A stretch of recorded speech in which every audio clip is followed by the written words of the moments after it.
अस्सलाम वालेकुम जी। बिस्मिल्लाहिर्रहमानिर्रहीम। आज पक रहे ने जी पाए।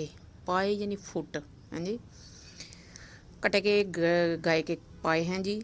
तो धो लें अच्छी तरह से सिरका डाल के, और प्रेशर में डालें पानी। प्रेशर में डालें 5 से 6 अदद प्याज कट कटा के, थोम दियाँ 4 तुरियाँ, गंढियाँ जड़ियाँ ने कट कटा के पा लो छिल छुल के, नमक मिर्च सारे मसाले, दालचीनी, मोटी इलाची, वड्डी इलाची, लौंग।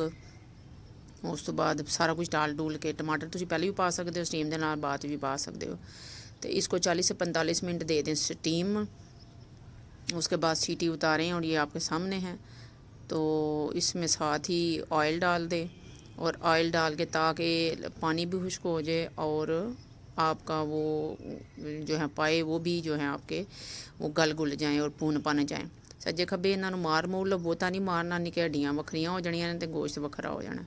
भुन भना लिया जनाब तुसां, ते फिर विच अदरक लसन भी तुसीं पा लेना ते ला लेना शोरबा जिहड़े वाले घ्यो निकल आवे।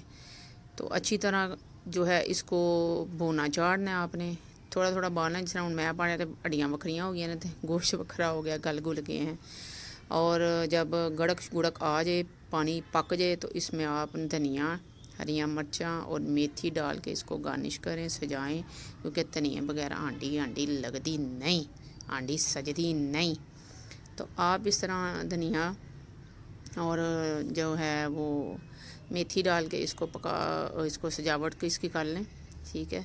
उसके बाद इसको करें जी डिश आउट। तो आप इसको जो है अच्छे तरीके से डिश में डालें, सोनिया सोनिया बोटियाँ। इसको चावल उबले हुए वाइट जो चावल हैं उनके साथ भी खा सकते हैं, और नान के साथ खा सकते हैं, हमीरी रोटी के साथ खा सकते हैं। यमी यमी देखें जी, फ्लफ़ी, आय हाय हाय हाय, ये रेडी हैं। खाएं, इस तरह बनाएं, आपके सामने है। चैनल को लाइक और सब्सक्राइब ज़रूर करें। अल्लाह हाफिज़।